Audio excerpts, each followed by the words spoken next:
All right, guys, we have a fresh new series for you here at the TI-10 group stage. We have Aster versus Alliance. And good news for Aster fans, we actually have White Album joining us again now. He was out for a little bit, was having some problems with his health, but now he said that apparently, I was reading again from Twitter, they were saying that he saw his team kind of struggling, and he's like, I have to be there. Still not feeling great, but this is a team player. He's like, this is TI-10. I got to be there with my team. Yeah, that's great.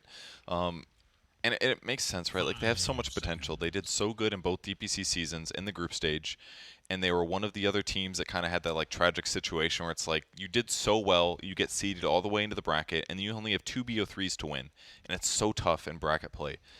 So they lost both of them, got some heat for it, but now they're able to show that they're still like a monster good team if they're playing correctly, and maybe their potential is even higher if White Album is able to, not have brain fog or something like that. So pretty happy. They struggled on day one. I don't think they won any games, but I've seen them win some games today. So maybe they can get a clean 2-0 here against Alliance. But Alliance also has had some good games, so we'll see. It could go lots of different ways. I believe both of these teams also ended up top of their DPC. Yes, yeah, they did. Yep, Okay. they got. I always said both of them. Yeah. Yeah. Yeah. They both had some good results. Alliance overperformed season one, season two. They overperformed a little bit as well. So kind of just like beating everyone's expectations. They got first place second season DPC, but they're both kind of similar. They did well in the region, didn't do well in LAN. So Well, yeah, now's their chance to show which prove one the is haters. the more dominant one, for sure. Yeah. I have no idea which way it's gonna go, to be honest. Aster, kind of weird bands actually. Snapfire and Silencer in the first phase. So we're not seeing Tiny, we're not seeing Monkey King, we're not seeing IO.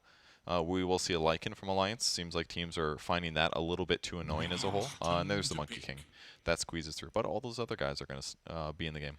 Sometimes one of the nice things when you get to this point, especially like when you're all playing within the same region, you get these sort of inter-team metas that happen. Hmm. And I know that we've been seeing, I was actually talking to Leomar, Hmm. who's running stats for us, and I asked him, we're seeing a lot of the Snapfire getting picked up, and it's kind of interesting watching these trends sort of evolve. I also asked him about the Necrophos It's Lee thing. That's Mayer, by the way. Lemare, sorry.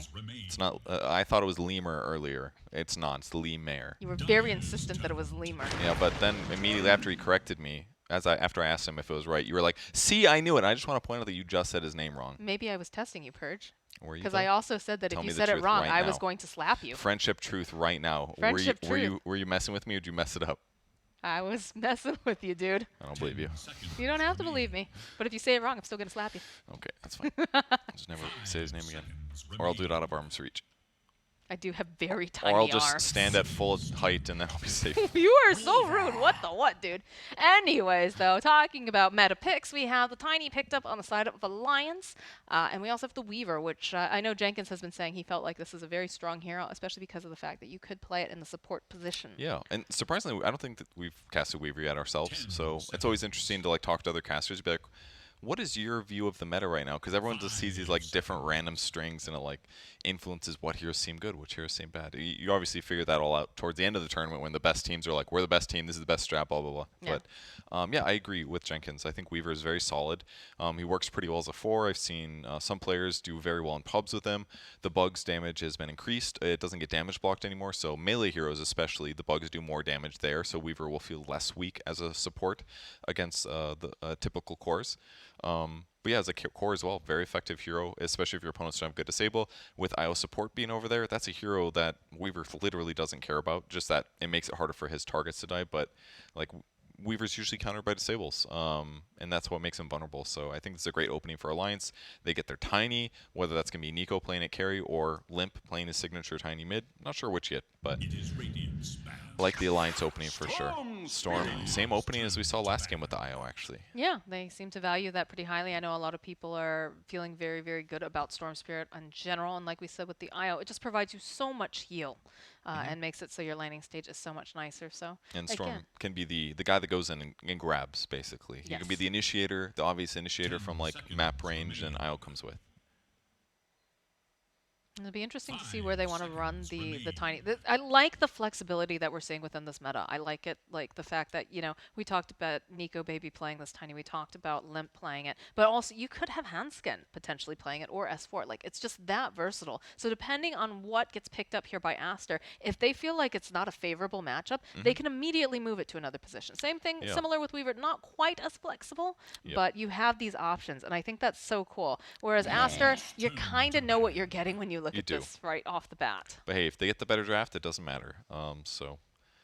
But with Alliance being able to be flexible, you could argue they have a better chance of getting a better draft, of course. Slaughter gets banned out, as we saw in the previous match when Fnatic played it. The IO Slaughter dual lane, very strong. Kind of solves Slaughter's lack of regen problems that he doesn't want to spend money on to solve. Later on in the game, another great hero to initiate for them. And pretty typically, like, IO combos are always going to be some like high attack speed, high physical damage carry. Pretty much always. So amp damage with that is pretty cool synergy as well. So makes a lot of sense to ban out the starter here. Venge gets banned for Aster, something that Alliance could have used in this match to basically provide some separation between IO and his pairing. In the previous match, we saw LGD use Magnus very effectively. That was one of the two heroes they opened with. They went ET and Magnus, I believe. And the Magnus was so good for just skewering people away, basically, because IO cannot reposition that rapidly. So if you just skewer the guy that you want to kill away from IO, he's going to have to catch up a long distance just to do the heals or relocate that he wants to. So skewer, just great skill for that, and I think that's why we're seeing the Venge ban here. I remember in one of the other games where they had picked up the Tusk, you were very excited. You were like, oh my god, it's going to happen. He's just going to go right on in there. He's going to kick that IO out of here. And I know how, again, like, once you're tethered, if you break that tether, you sit there and you're like, well, I guess I will hit them with spirits from a distance. Unless you've already been tethered for like 20 minutes at that point. It's like, I forgot that I could even release the tether, Like, forget that that's one of those hotkeys on the keyboard you need to keep a finger on. But they ban out Puck as well. Great counter initiation to Storm. Pretty effective against IO pairings too, because you're always going to get two people in the Dream Coil or the AoE spells that you get. So that one makes some sense. Mars gets banned out Alliance. They're basically just targeting the offlane player, XXS. His most signature hero, Legion Commander. Don't necessarily expect to see it, but it's quite good against Weaver. Gives you a really solid lockdown. So that could potentially be it. But if that's a situation, like you just easily move Weaver into a support position. You could, unless I don't think you want. Eventually your Weaver support's going to get Ags, and then whoever gets dueled, he's just like, pop.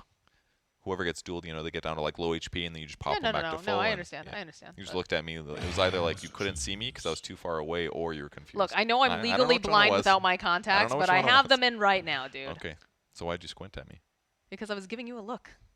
Why did you give me a look? Because now I can't remember what it was I was giving you a look about. I think it was something to the effect of like, if Obviously. you're going to have a Legion Commander that's going in for the duel on the Weaver, I feel like that's kind of a waste. I understand what you mean, the fact that if it goes on someone else, you do have the Weaver in position, but I think also you have a Storm Spirit in that case. But then you have two heroes that are doing the same exact kind of thing where they want to try to jump forward, unless you get the Legion Commander to deal with the fact that you might have like a lot of illusions, or you want that just for the W. True. You have other options. So yeah, that's why I was looking at you, Kevin. Okay. I processed that, and I could have verbalized better that I understood that, because we were talking. Yeah, it's not important. I agree with what you said. We'll discuss this later. I gotcha. It's not worth me giving that 3 cents. That's all I'm going to say. Okay. I'd rather talk about Pokemon. No, I'm just kidding. Ember Spirit. I did not see that coming. That's why I did it. Ember Spirit pick, very good.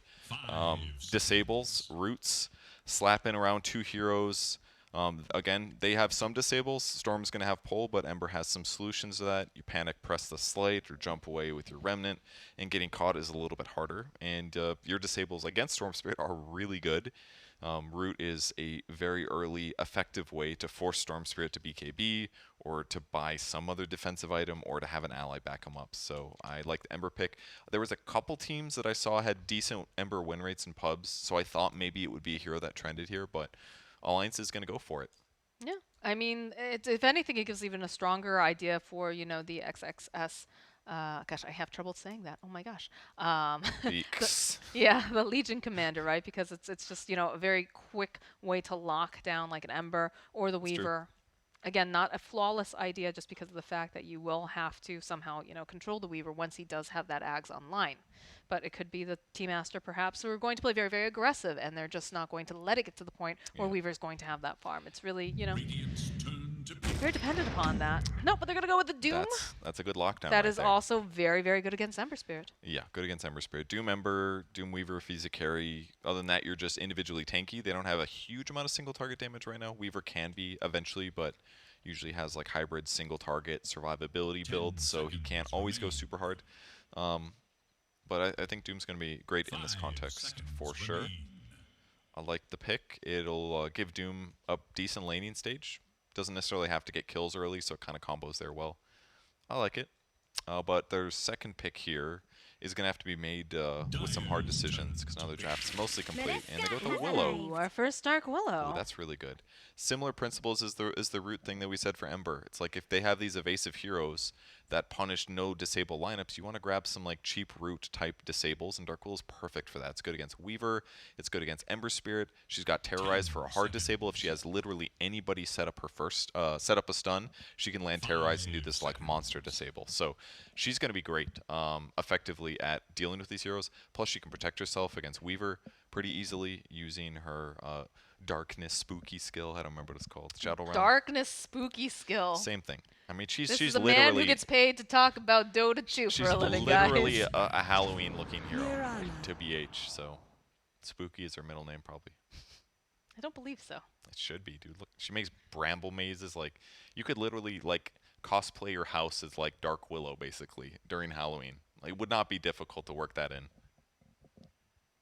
Are these the things you think about No, in I your just thought free about time? it right now. Just thought about it right now. Just put bramble mazes all over your freaking yard.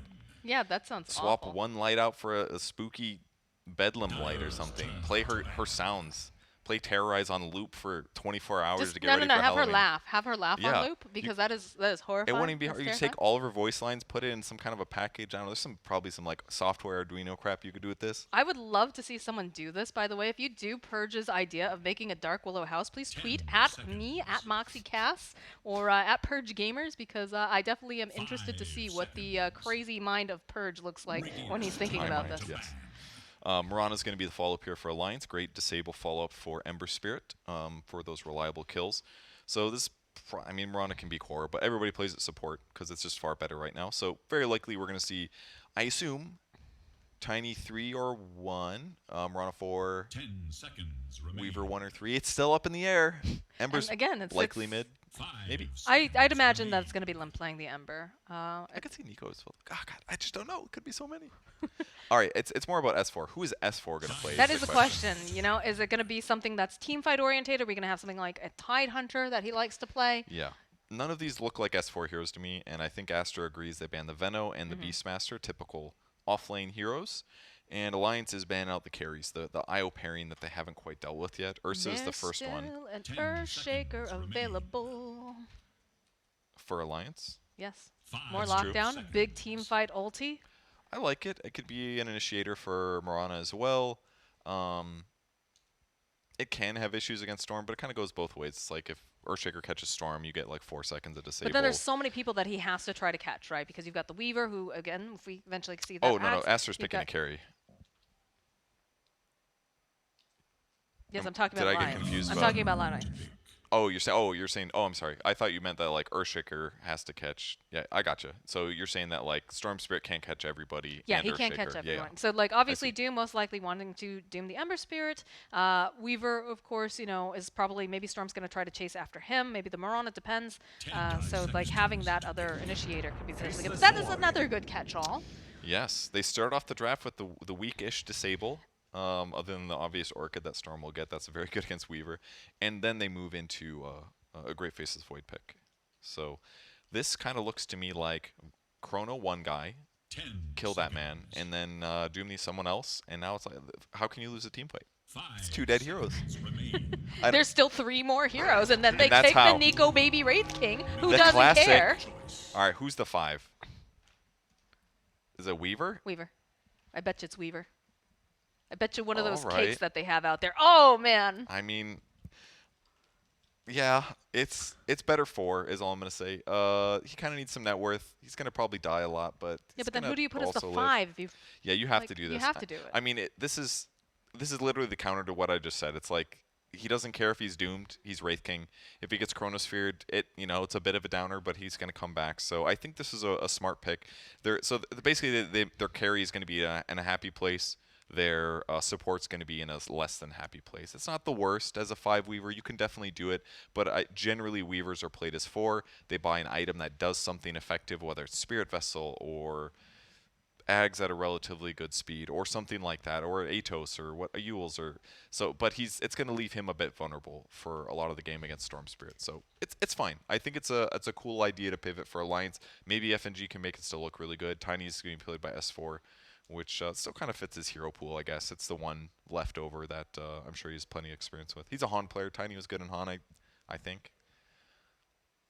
I shouldn't talk about Han. I don't know shit about Han. But Thank you, Kyle. hey, as long as I'm not calling them archers, we're going to be okay. Does that probably did it 5 minutes ago. You know, if you get those archer kills, it's really good for the lane.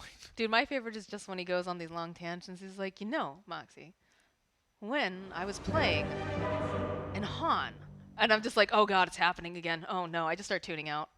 I thought you were going to talk about an analogy. He's Oh, like, he does "Let's that too. Let's compare this exact moment in Dota with something else that has From either absolutely something nothing sports, to do with Dota." something Yeah. like from traditional sports, or somehow he's like, when Gandalf was going to save them, He does when do he's that, going it's into true. Helm's Deep, this moment, and I'm just like, okay, dude, I understand the reference, but Oh my god, I can move my camera. I am so happy. Can you? yes, I can. Oh, thank God. I don't know if you guys could tell, but the last 2 games, I literally couldn't edge pan. It was impossible. It was a bug. They didn't see your PC, dude. They only saw JJ. I just need to release this stress right now because I'm so happy. My full brain power can work now. Ooh, this Is camera's the cast going to feel better? Probably not. This But, camera is a lot faster than I'm used to. Well, I'm using JJ's presets, everybody. He has abandoned us for other jobs that he needs to do. You are now stuck Sleeping. with me, and of course there's a Storm Spirit in the game, so thanks, Moxie. Let's do our best. So they instantly dewarded the enemy ward, and then they dewarded their own ward. Yeah, Just you thinking can't let like them they're get that gonna leg get it. up. Yeah, I guess No. not. Just 30 A seconds. little poke here over at Borax. Monet makes his way over as well. Nothing skilled just yet. You can hear those crowd yells, though. I love this. I Yeah, love the very cool. excitement. Make some noise, guys. See if you can drown each other out. But yeah, just getting into position right now. See if they can get it done. I'm gonna poke a little bit at Monet. Again, it's gonna be pretty difficult to do much to him as he does have the IO and the time walk. So It worked. Look, they put the sentry down. They're so happy about that one. They're like, haha, suckers, we already killed our own ward. Nothing for you. And then they rewarded. hey, that's gold wasted. That's gold wasted right there. Exactly, that's why they're happy about it. Super, super great. But they reward it. I don't know if Hans can spot. He literally pinged the exact ward. I think he saw them place the ward there, guys. All right, we'll see if that gets. He pinged it the same general area again. He knows about where it is, so we'll see if they can get that D ward later. All eyes over here on White Album again. This is the guy that unfortunately has not been feeling super well, but he didn't want to let his team down, so. That's great. If they can make it work. There's just so much stuff that you get used to playing on the same team in Yeah. terms of feeling and habits that it's just hard to replace that rapidly with a new player. And when the new player is going to play slightly different than your player, well, and sometimes you're just not on the same page, and that causes mistakes and misexecutions and stuff that loses you games. So no matter what, I mean, he's the guy that got here on the team. I'm glad that he's getting his shot. I am too. I just hope that he doesn't start to deteriorate as the day goes on, because a lot of times, when you're not feeling well, you start to lose that energy. So That's a good point. Yeah, that hopefully could he affect can him. keep it going here. Fatigue is real. Indeed it is. I don't think we're going to see anything too crazy down here in this bottom lane unless somehow Lanham gets out of position. Perhaps they landed nice arrow or whatnot. But generally speaking, I don't believe we'll be seeing. Yeah, Too even much then, action even just then yet. unlikely. Like until Tiny hits at least level 2, he's not going to be able to do as much. And he got tree throw or tree toss or whatever the heck it's called, tree grab. They changed the name, so I can't just like mouse it to reaffirm. But I also feel like you know what they're talking about if you say like tree, just tree, You got that tree skill, Got that tree. and with the tree skill, That's you will it. get more last hits. and therefore it's going to take him to level 3 to have kill potential at all. So yeah, just some pressure unless somebody like really messes up. Mid lane Limp is playing around with Flame Guard to get more last hits here. Gotta be a little careful. White Album getting some great pressure in. But Oh, the drag back. Not quite enough though. He did just get that bottle brought to him as well, so he's going to be able to go bottle back up, go grab himself that water rune here, and feel pretty good. Already have the bottle online for Storm Spirit, so I have a feeling White Album will be making his way top, but Limp already dropping down the sentry here to slide around and get rid of this other one. good for him. And I'm sure he bought his own sentry there, because then you get that extra experience little boost. It's kind of cool to see like so many wards dedicated to that mid lane, but hey, it's going to help you when these supports do these gank rotations, and sometimes those little deaths here and there change everything. Flame Guard gets used on Ember Spirit, so he just eats that static remnant, does not care much about it. This is blocking, what, 240 magic damage? Look at that, he ate 2 overloads and a remnant, and he took 0 damage. That's pretty crazy. It's like 240, it's like, I'm surprised he didn't get him with it, but, oh, probably because he just ticked 4, so he was like 20 short, so, but still. Really good trade there against White Album. Take a look at this top lane. Have had a couple skirmishes back and forth here. Dark Willow, though, known for being extremely survivable when she has that point in the Shadow Realm. So it's going to be a bit difficult for FNG to actually find kills, but we'll be able to poke quite a bit. Yeah, I mean, he really has. These guys are both a little low, and Nico Baby's thrown like 1 stun so far, so FNG's doing a great job zoning these guys. Oh. I didn't catch it. Lanham might die. Lanham's going to die. I caught the Lanham death, at least. Hooray! Great kill. Picking up Tiny early, pre-6. He's got pretty low armor, so if you do get some time lock bashes, it's huge. In the meantime, we're on Arrows the Archer to get that secured experience, of course. Bug's doing a lot of damage to XXS. A lot of damage. FNG trying to sidestep these brambles. Turn around, put out a little bit more damage over onto Borax. Trying but failing. Gotta watch these. Don't hit that up. I thought he was gonna hit that second one. He's flirting with the Halloween house. Is that what we're calling it now? No. Okay. He's got flowers on his. This isn't spooky anymore.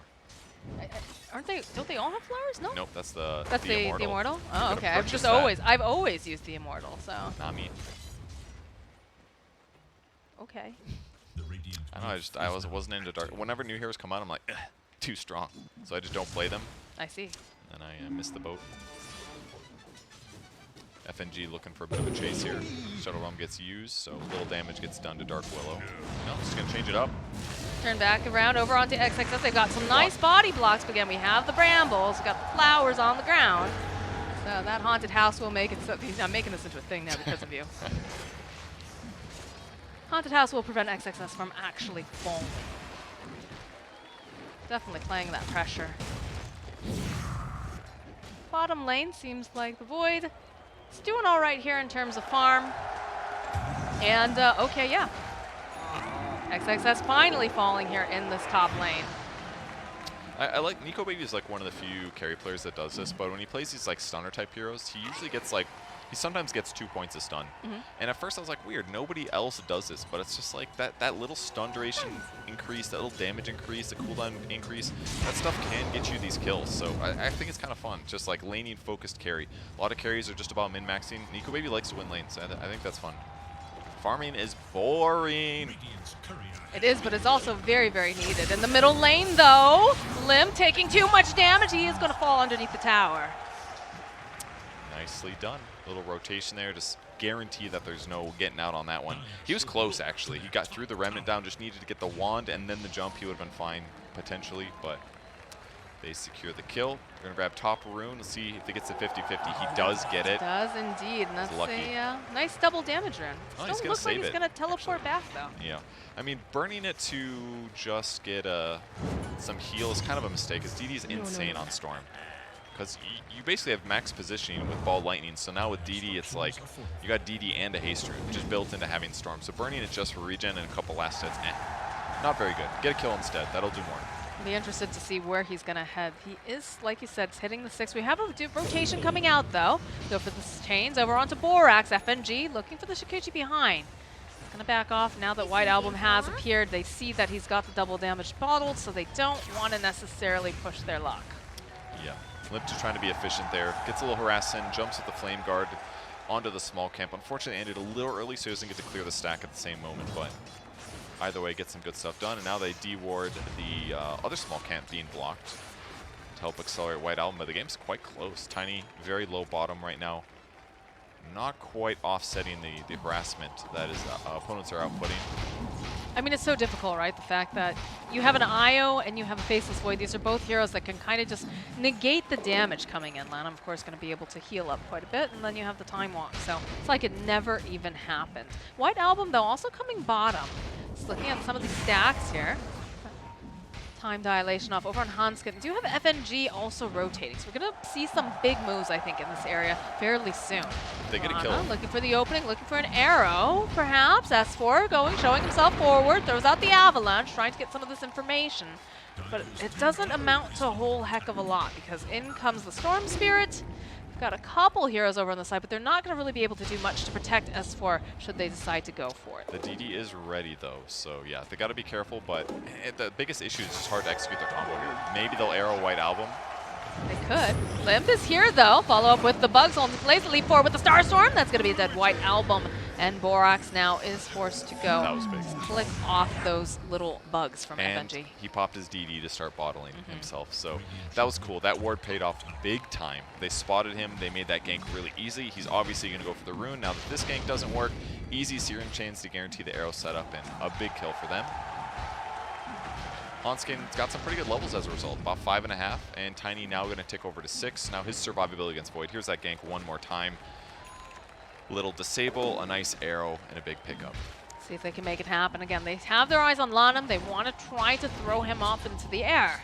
It's going to be Monet's Courier that dies with that Morbid Mass. Fairly important, but Borax also teleporting on in. Not quite enough damage as Lanham's able to run away. The Starstorm comes in. They'll find the IO. This is looking like they're going to end up losing FNG to Monet, though, instead. And S4 now trying to run. They do have the Ember Spirit nearby.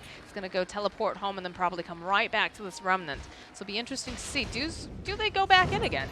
Do they try to make more plays against Aster? They put the sentry down too. That tells them that the Limp was probably not spotted.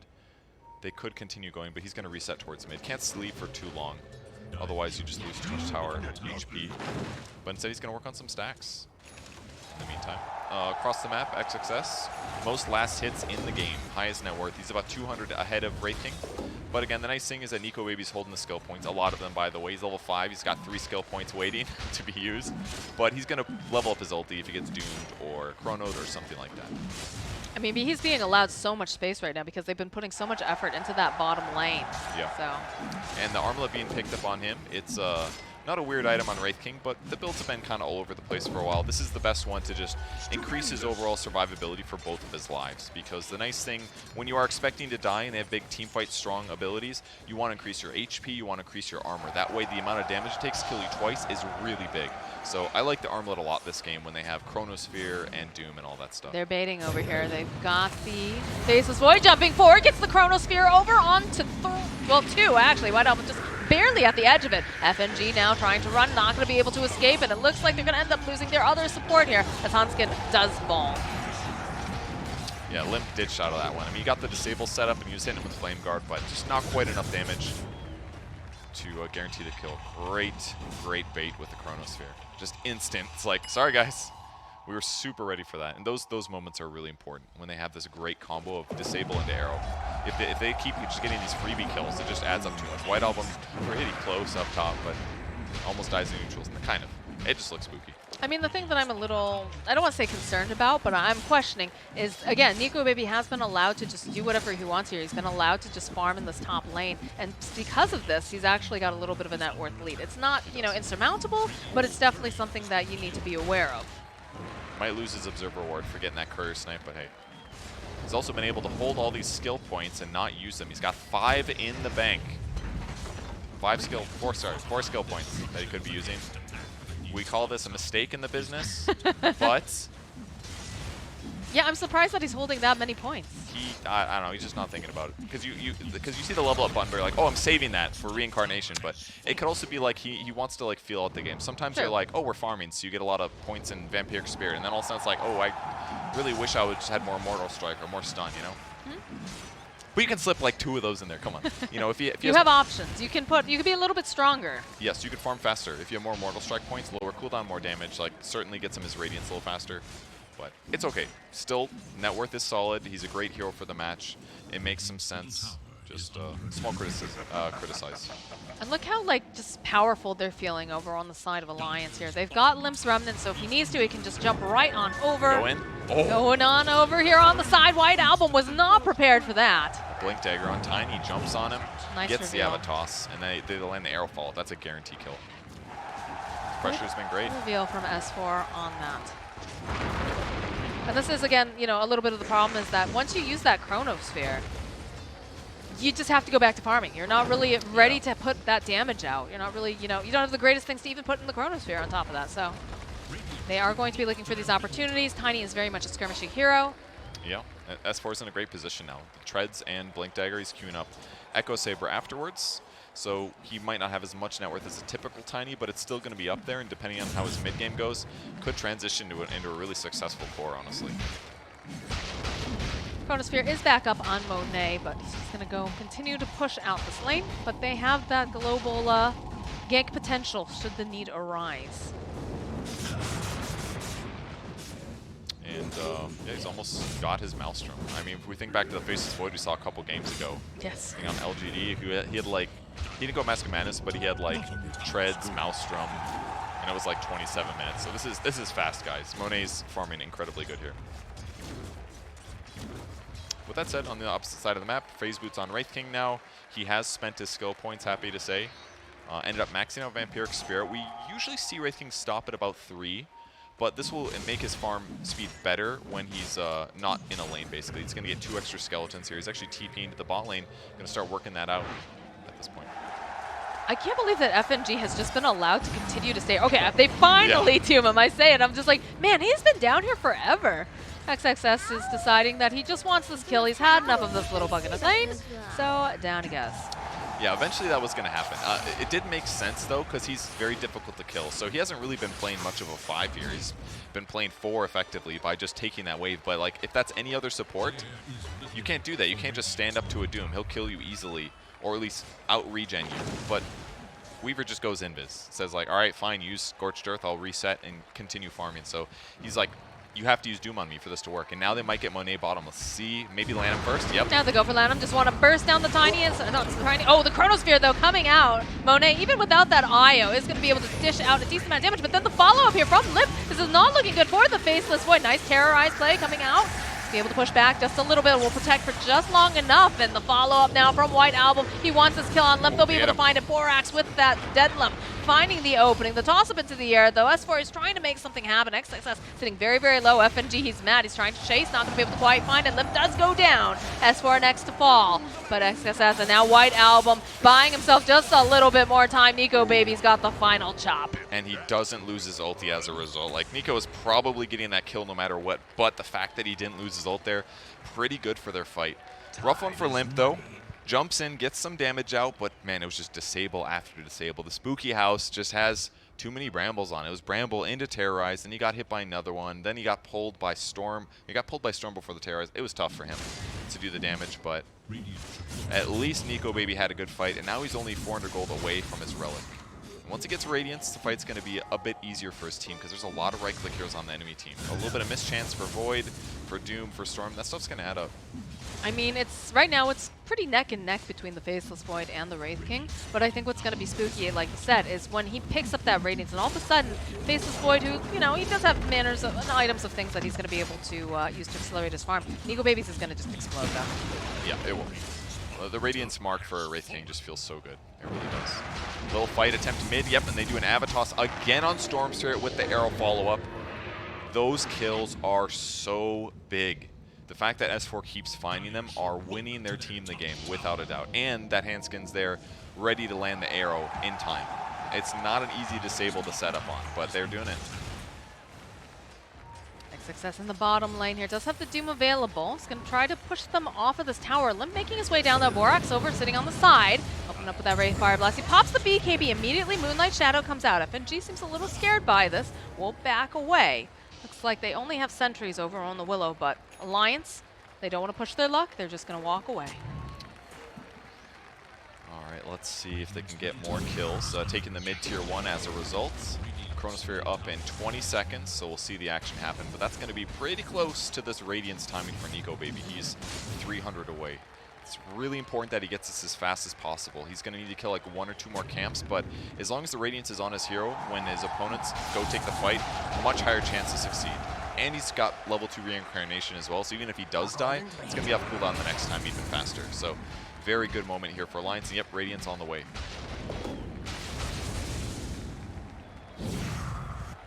FNG just continues pressuring the most dangerous parts of the map. Most cores do not want to touch these bottom tier 2s. It's just not very safe.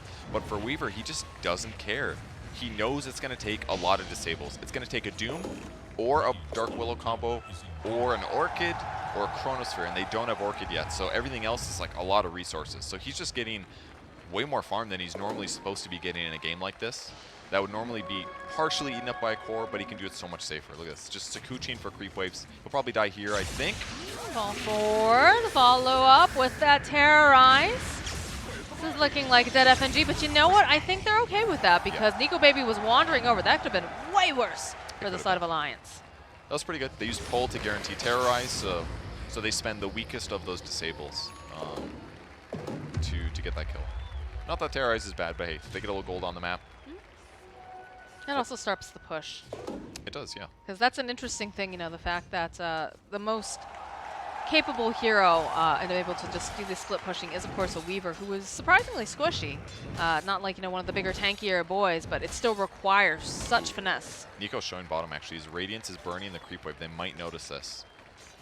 Because he is playing hidden. They don't know exactly where he is. Maybe he doesn't care too much, yeah. I don't think they're He's going to run too forward. concerned, because Limp's also right over there. He went and he had that one Remnant. FNG. Okay, they're going to try to make a play on Nico Baby, but Limp immediately following up. There you go. They drop the spooky up on White Album. He will fall. All right, there it is. Follow up here from Monet. He does have the Chronosphere. They're going to hold on to it because they want to wait here, and they do get a couple missed chances. Root into plays over Monet. The arrow, though, coming in from Hanskin. This is not looking good for Monet. He can't get up fast enough. The IO relocates, but it isn't going to be able to save that Faceless Void. FNG now on the hunt here with Limp. XXS walking away. Doesn't want to try anything here, but Borax hiding over in the tree line.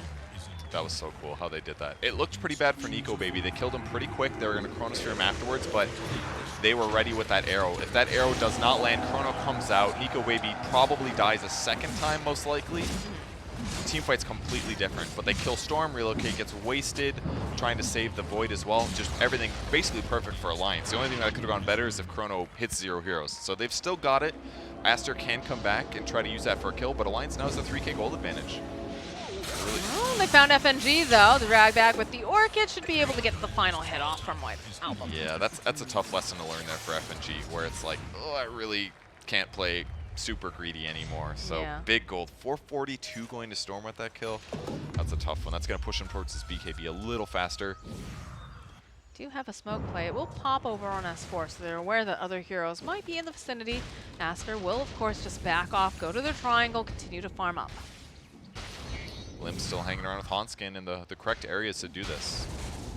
Searing Chains into Arrow is the big danger.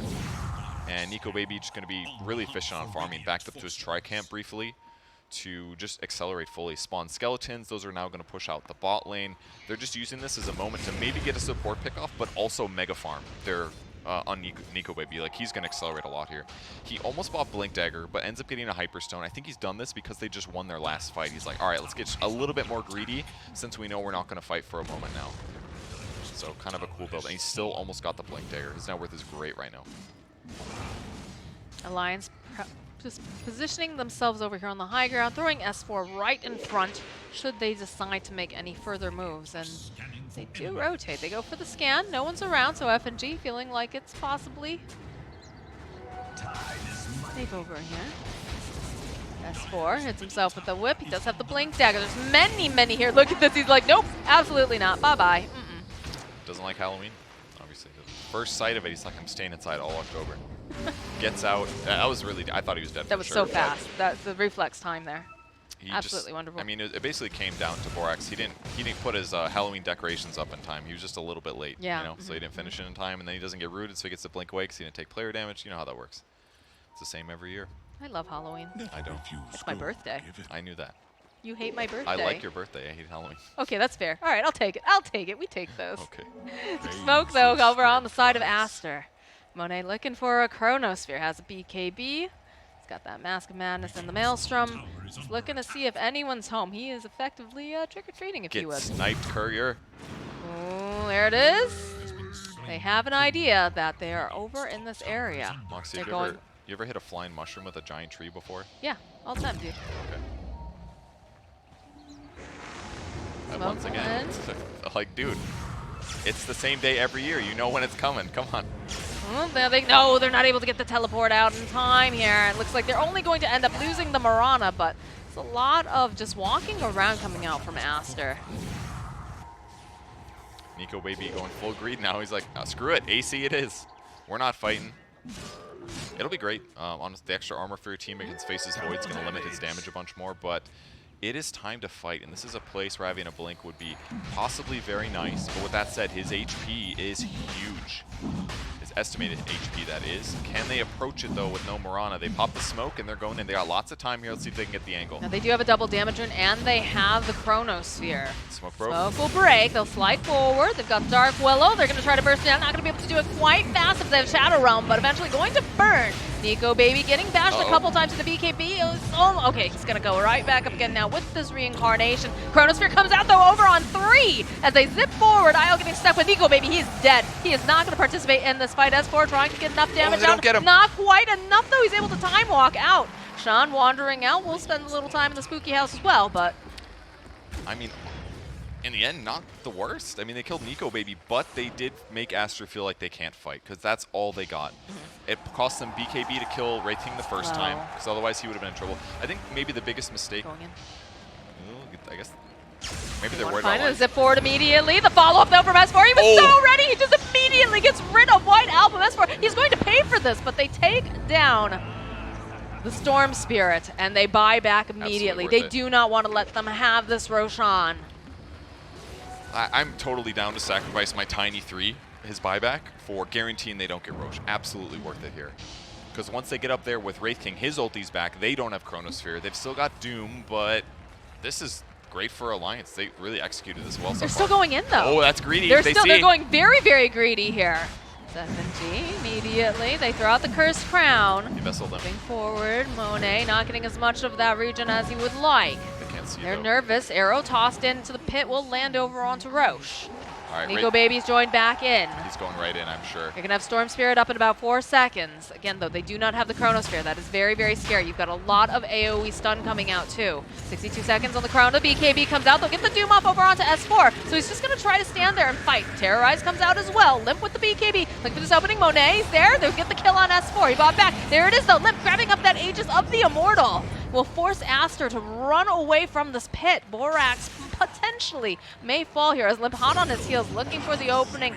There it is. They'll be able to get enough damage off on the Dark Willow. All right, they make it work. Good time for Tiny to die back, basically, when the fight is semi-won anyways. They didn't have to get Aegis on Wraith King. I thought, whoever's in there is spam clicking for sure. Yeah, so for sure. there's a chance it could have gone on Wraith King, but it ends up on Limp. That's the still perfect good. target. Yeah, Still that's good. great for Alliance. But the game's still very close. Like, Monet is showing clearly how difficult he is to kill. He's got BKB. He's being backed up by an IO. He's got lots of survivability and mobility. Here's a replay once again of what happened. Great Doom on S4. He finally didn't get to have a good initiation, but with the Limp there hitting the back line, it basically forced the cores to be by themselves, and when they clump on in, they're able to grab it on Limp. I don't even see him in there. Did he sleight of fist grab the Aegis or something? I'm not sure, but he was able to get it. Quick fingers, man. Chronosphere is back up. Let's see. Monet and White Album reconvening over on the side. FNG sitting in a pretty good place right now, too. He's almost got his Axe, about 1,000 gold away. And once they get that, that's like a Doom counter as well, typically. Because, I mean, Doom does last a very long time, 16 seconds, but if you can offset, like, Doom plus 6 or 8 more seconds of damage, that's a lot of times you can get that guy out of there. Except for the fact that you're, like, running away and then he time-lapses you back into the enemy team. That part, not so good, but it could be very effective for keeping his allies alive even longer. And you've already got the extra life with Nico Baby here on the Wraith King. So it's going to be a war of just who can survive the longest. Of course, it's like most wars, honestly. That's true. Yeah. I heard it after I said it. Blink up for Nico Baby, picks up the Cleave Talon as well, so he's going to farm even faster. But they're hunting for XXS right now. They're going to see him. Top lane coming. Going in on XSS. Limp following up has the Remnant. They need to be able to go and just cancel out the TP, and it doesn't look like they have it, so he's just going to be able to teleport on out. Literally cannot believe no chat line was used there. That was Yeah, this has been a very measured and mannered time. These guys are focused. They want this win, man. They need this. Just used a few too many disables, unfortunately, but They're going to be able to put some pressure over on the tower. They use the fortification on the side of Aster. quite a lot. Well, Skellies are going to do a ton of damage to that, especially if you stick around with your AC, but he does not want to get caught right now. They're actually under vision. This is a great time for Aster if they can get in there, but they will back a bit safely here.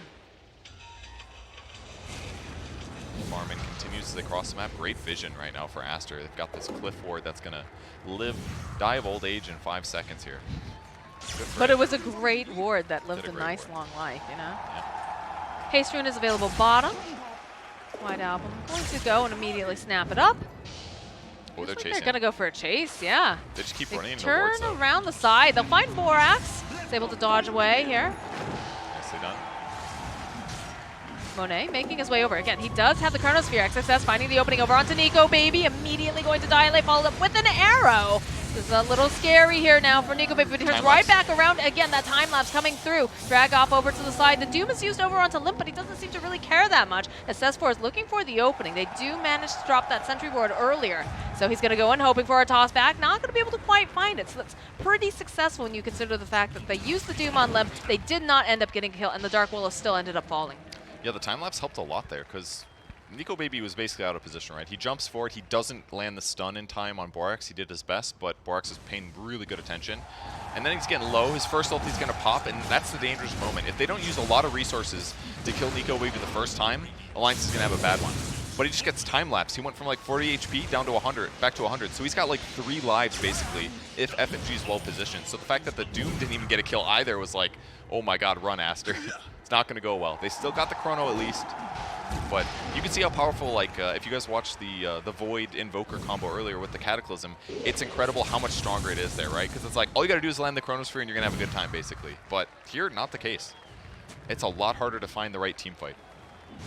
I would say that the positioning coming out from Alliance is superb as well. You know, we talked about the fact that FNG has to be very careful. He needs to be there with that Ag Scepter to get the time lapse off, and he needs to be positioned in a manner that he's not going to get Chronosphered. He's not going to be, you know, the #1 target.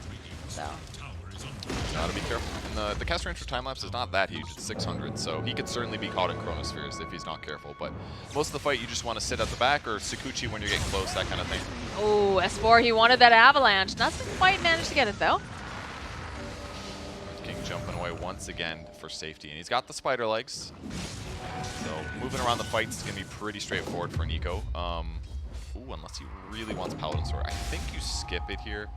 He puts it on FNG. I don't know if FNG wants that either, because I don't think time lapse heals. No, he's going for the ceremonial rub. He just went and sent it back. It's better for his team to just have that bonus, because it's going to mean Tiny does a lot more, for example. And actually Ember as well. Ember's doing a lot of magic, so it makes sense. The one rare game where a Paladin Sword isn't good is because Wraith King's already got 34% lifesteal. He doesn't really need it. I mean, he could if he wants, but there are better things, like you said. Like you said. I love this positioning that you see out of Alliance. You've got S4 who's constantly just throwing his face very, very forward. FNG sitting just a little bit further back. You can see these roles are very defined in the way that they play. Yep. It's good to pick heroes that are under those same kind of play styles, just so that everybody knows exactly where they're supposed to play every game. Just slight alterations based on the heroes. Nico Baby does best when he's in these like high net worth advantages, in my opinion. He knows how to play aggressive and when to go in. If he struggles a bit in lane, I think things get a lot harder for him at times. Yeah, there are some of those cores that, you know, even if they get a little bit behind, like Ector, right, over on Beast Coast, that's definitely one of those cores that still manages to always find the farm. Doesn't always find the victory, but Nico Baby, unfortunately, does have some difficulty with that, generally speaking. But great positioning right now. Got that sentry Goes off in. in the back, jumping on in the White Album, but the arrow down goes White Album. The perfect bash there. The stun ends. He gets the bash afterwards, basically. Storm can't get out, and he lands a delayed arrow, but it hits and guarantees a Storm kill. No BKB. There's a Dark Willow there, too, also died. That was just S4 eating supports, as you do on Tiny, but the barracks is just opened all of a sudden. They didn't even have to fight for it, really. They just got the pick. Just that one pick was able to make quite a few things happen. Nico, knowing that the rest of his team should be able to go and handle the bottom tower and racks, just makes this rotation immediately towards the mid lane. Wow, what a pick off there. Monet and Lanam here. Interesting that Nico's running over. He's trying to catch them from retreating, it looks like. He doesn't want them to get in the base because then they can't fight. Doesn't. They're grouped pretty closely together here. They'll go for the greaves. Monet getting into position. No, he doesn't want to go for it. It's fine. They got the melee barracks. They're good. 2 racks off of that pick-off and that initiation. Both of them getting snagged at the same time. They even sentryed for it. They're like, oh, man, he just, like, jumped on me, but probably had the vision. Went for the blink stun, nailed him. Got the bash. It's also the respect, too, I think, the fact that White Album is coming back up, but they go for the fake back. They find Monet, blink forward immediately, the double damage. They've got so much arrow coming in. Not quite enough, though, as they got the BKB Lanam. There it is. There's the Chronosphere. And this Monet, he's trying to hit as much as he can over here onto Limp, but just not quite enough as they get the time lapse out. They find FNG, but he's already hit his buttons at this point. I'm not even sure if it's worth it now. They focus him down. Down will go FNG. Hanskin now running for his life. They've lost Lanam. They've lost Borax. Nico Baby looking for anyone he can hit as Monet is chasing after Hanskin. Limp following up. They want this void. The arrow, the Star Storm. It's a triple kill now for Nico Baby. That is the Guardian Greaves aura, the AC aura, making Limp have like way more armor than he's supposed to. He doesn't even have an armor item, but dude took no damage during that Chronosphere. They call the GG. They realize they do not have the void here. They just, S4 owned this game, honestly. Like, that's what it felt like to me. Everybody played really good, but S4, he just got so many pickoffs in the mid game that it just like set everybody, all of Aster's tempo potential behind. The Storm Spirit was behind consistently. Like, even if he got that great bash that he did to secure that kill in the enemy base, it was like if he just had like another item on Storm Spirit, he probably just has a little bit too much HP anyways and he survives. But like they just, the tempo that they set was so good. FNG got tons of items.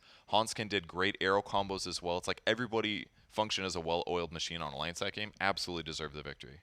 I mean, that was one thing that I even spoke about is just even with the positioning, like you know that this is a team that knows exactly how they want to play this draft, how their roles go. And again, it's a lot of the stuff that we actually, it's all very similar from like DPC as well, but they know their heroes so well and they know how to execute it. And in this case, you know, Aster, they put up a good fight, definitely. But at the end of the day, you can just see that experience, I guess, with this particular draft, with the way that they like to play really shining through. Yeah, they did. They made the Faceless Void look a bit weak, despite looking so strong throughout the tournament so far. They made Storm Spirit, you know, food in a lot of cases with some great ganks, and pressured the map effectively. Got crazy good farm. Wraith King was really the best pick there. Definitely should have been a ban, considering that was the last pick. So maybe back to the drawing board for Aster. Wraith King was a little bit too much. Yeah, well, you know, it is a best of 2, so they do have a chance to bounce back, and hopefully they can shake this off, come in fresh with some new ideas, and put up their fighting fists here. But we are going to take a short break, and when we come back, we'll have game number 2.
we've got game number 2 between Aster versus Alliance. Alliance showing that they definitely can bring this attitude to the table, take game number 1, and now Aster a little bit on the back foot here.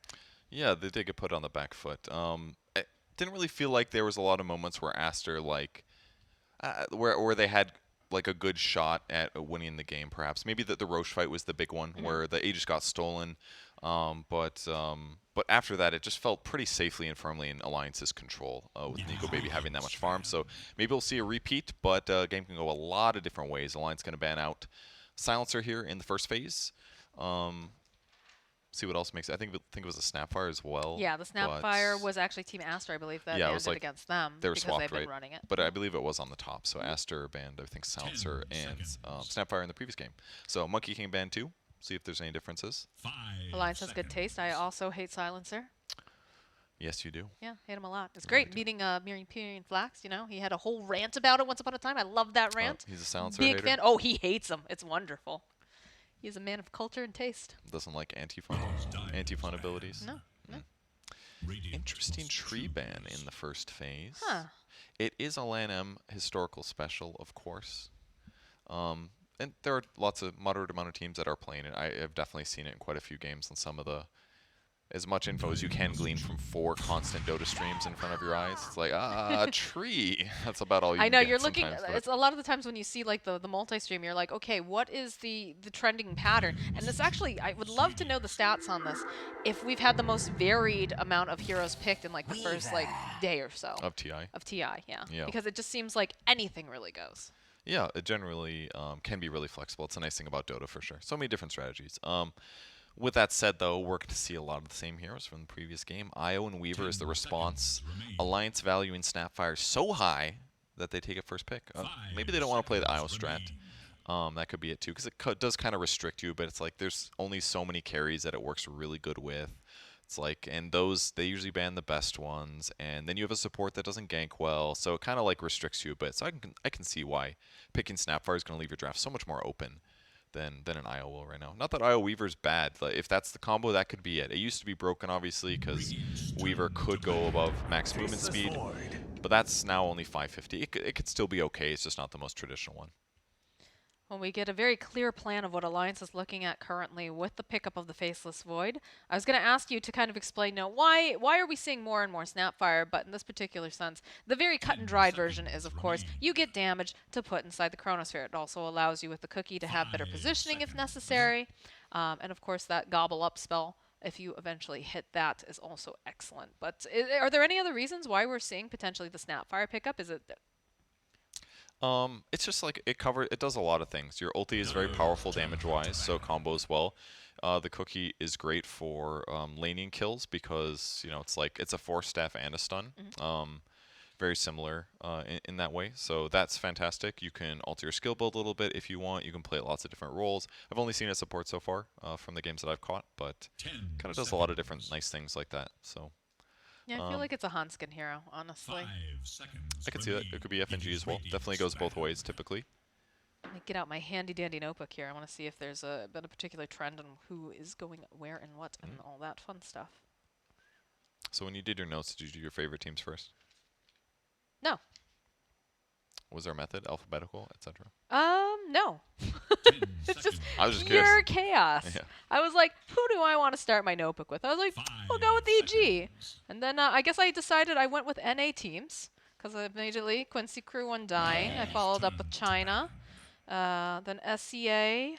Okay. And then Europe, and then I actually had someone critique me because they were looking like I flipped through the pages with my terribly drawn Wouldn't be logos me on top. critiquing you. It was somebody else. Wow. I don't think it was you, actually. Surprisingly. Yeah, big surprise. Yeah, wow. Thanks, Purge. But yeah, someone said like, "Where's Beast Coast? Where's the SA teams?" And it was one of those things where I was like, I feel like I knew them so well, like I didn't need to write it down, but I felt like I was doing them a disservice, so I did add them in towards the back pages here. But it definitely You didn't color their logos, didn't you? because they're not colored. Yeah, that's why they criticize you. They're like, "Oh, you're really phoning it in for your favorite teams, huh?" Because they don't have any color. You've got like a little bit of yellow on Thunder Predator, and then you've got no color on SG. They're a black and white logo. Anyways, I was trying to look up where the Snapfire is going, just to see if there's any sort of trends. And I'm looking at my notebook right now, and I don't have anything. So that was a great time of being criticized by Purge, everybody. Snapfire is just it was played a lot in pubs. When I was looking through the pub strats for all the teams for that our stats person put together, Snapfire was there on a lot of teams. So ban-wise, nothing super surprising so far. Invoker ban to prevent the Cataclysm. OP-ness that Faces Void gets to play with. You got that Kunkka, a decent follow-up, good setup, which they're missing right now with the Weaver and the IO setup. They don't have good disable. And then the other side, banning Slardar. The IO pairing is fantastic. Banning Beastmaster, which would generally just make their push really strong, actually. If they did like IO plus a nice tower hitter and they had a Beastmaster, ooh, you're going to see this tower shred constantly. And lots of minus armor as well from Weaver, so that would have been nice. And then last ban coming, Dragonite. Tower pusher, I guess, kind of along the same vein as maybe what they're thinking. Good disable to set up for a void kill could be another thing. That's all I got. Okay. I'm almost curious to think, okay, they already had banned out the Invoker because that's just too potent of a combination for sure. Yep. But what they're going to actually throw into this Chronosphere, other than the Snapfire kisses, obviously. I do like Leshrac, though. Leshrac is has pretty decent popularity currently. He's able to push a lot of buildings very early on. He's able to, put that AoE damage, too, so you have difficulty standing there. I think, what was it? We were watching one of the other games where, was it... I can't remember which game it was. I believe it had VP in it. And Save was like chasing after this Leshrac, and he was trying so hard. I think he might have been playing like a Tusk or something. I couldn't, maybe not. But he just, every time he tried to go after him, he just had too many levels in the Diabolic Edict, and he just was like getting shredded. So he's like, I'm almost there. I've almost got the kill. And then he would just die, and he wouldn't be able to finish him off. I feel like it was an Alliance game, actually. I feel Was like it that was the Alliance? Limp lane, because he had such a good early game, and then mid game, everything kind of like. It could have been. It could have been the Alliance slowly versus went VP weaker. game. Yeah, I think it was something. Yeah, I think that was it. I think that was the match. But yeah, Lesh is great at hitting buildings, and they're lacking that a little bit. Weaver can obviously do it pretty well, but the problem is like any disable is going to set you up. So, and because that's a high net worth hero, it's dangerous. I like the puck pick though.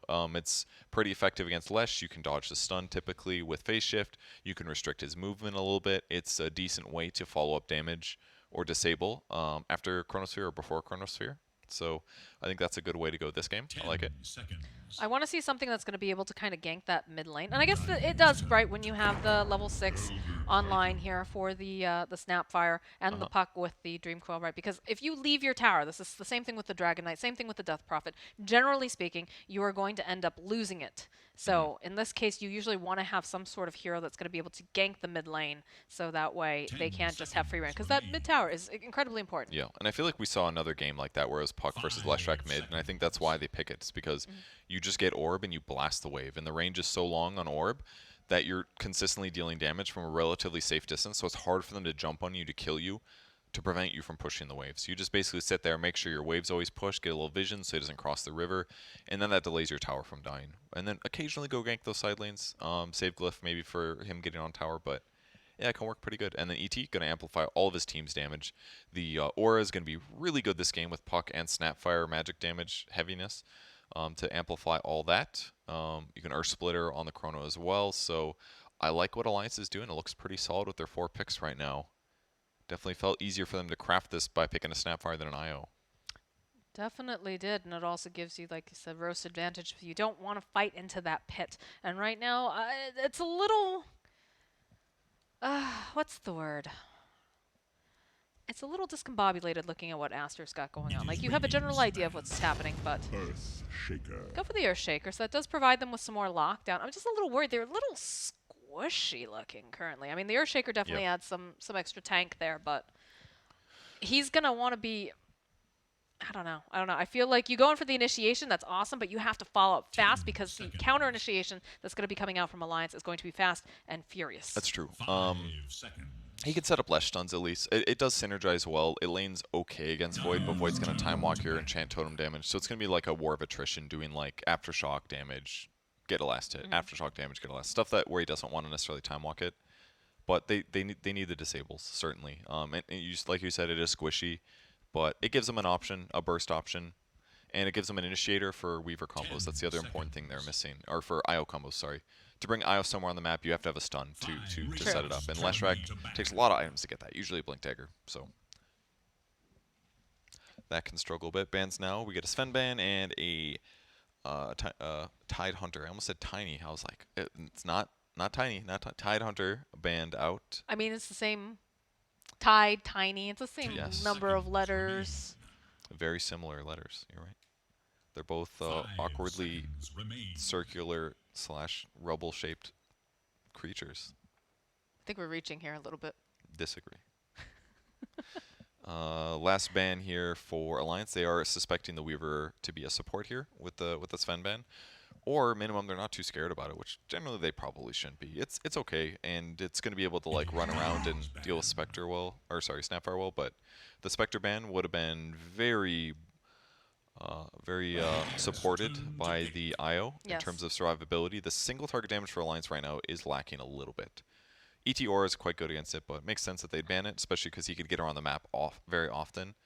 Kind of similar, in some ways, kind of a waste to have Spectre and IO, I guess, because Spectre can already cross the map by himself, but, you know, could have been 10 kind of cool. seconds remain. I'm trying to figure out what this final pick is going to be. I believe this is going to be S4's hero, 5 as does seconds. Aster, as they've banned out a couple of the offlaners here. So we no longer have the Tide Hunter. That's one thing that he's been playing quite a bit of. Obviously, Earthshaker's been picked up. Night Stalker's removed. Slardar is no longer available, or Beastmaster. So what would you feel would be a good choice here? The last pick for the Alliance squad. Dyer's turn. Axe. Legion Legion Commander Wound. works too. Alright. Great duel against Weaver or IO or Earthshaker or even Leshrac is all excellent, especially Blade Mail's fantastic against Lesh, because normally he's going to have a spell on when you go to duel him. So that can work really well. The Dispel against some of these disable targets could be really good too. Save Faceless Void or Puck or whoever from that first stun. You can allow him to get his 5 BKB off. So I think seconds. Legion looks pretty solid. He doesn't completely know what hero he's going to be up against, but it's probably an IO support. Unless this is going to be a support here with the last pick. Could be a 5, could be a 4. But Legion looks pretty safe. A lot of teams have been playing with him a little bit, picking him. He's played in pubs beforehand, had some decent win rates for some teams. Shard's still amazing. He can snowball. Seen some armlet builds, seen some typical Blink stuff. What did I see? I saw something when I was doing my homework. Ah, yeah, Vici Gaming ran the Legion mid. That is like the South American special, and I got so excited when I saw it. I was like, oh, heck yeah. But they go for the troll. They definitely need some of that physical damage. A little concerned about just the fact that they do have pretty good control, so if he goes into that ultimate, like that's my one issue with this hero, is that he's so easily countered. If he goes into, you know, that rage or whatever, you end up having the just even like a Heaven's Halberd or something built into a hero that just immediately, you know, negates that whole thing. Like, it's very cool, but Or just Yule Scepters are the best Yeah. one for sure. Yeah, and just you will be seeing that picked up on some of these heroes. it's going to be an Earthshaker offlane. Borax is playing Weaver, so that's a 4. And then Lanam 5 IO. So about what we expected, but like you said, even something like Elder Titan Stomp against Troll is bad business once his ulti's gone off. So, and they've got Silence, they've got Stun on Snapfire, they've got pretty good Disable. With that said, he's got Troll is going to be amplified well from attack speed and movement speed on Sure. IO. He's got Blind from his Axe Spin, which is great against Faceless Void if he can cast it before Chrono. It's good against Elder Titan. It's good against Legion Commander if he hasn't dispelled it yet. So there's good things about Troll, and he's a strong laning hero too. And because Snapfire seems to have a lot of value as a laning hero, hey, getting more laning advantage on Troll won't be too bad. But Battle Fury is basically not good on a lot of melee heroes. It's too slow. He'll probably go a Maelstrom build. But will he be able to farm fast enough? Will he feel effective enough in team fights? I'm not so sure. That part sounds really scary to me. I'm worried about the pressure that Alliance is going to be able to apply as well, because they do have these heroes that do like to fight fairly early. You can take advantage of, you know, even just a Legion combo with that Snapfire, or even the Puck too. You've got these kind of skirmishy things that you can have, just constantly putting pressure around the map. And that's one thing that I'm not certain that Aster is going to be able to deal with necessarily. Do have, of course, you know, you have White Album on the Leshrac, so it's going to be able to apply a lot of pressure fairly on, but I'm not sure about the rest of these guys here. Yeah, it's going to come down to XXS, I think. How fast can he get his Blink Dagger, and Yeah. then he can use the Blink Dagger to go set up some kills, potentially. Both place their wards instantly. We'll see if any D-wards end up happening here. S4 is going to check for the vision. A little safer for him. He spotted heroes, though, so he's not able to, like, confidently know whether or not they had a ward. Get a couple little skirmishes back and forth here.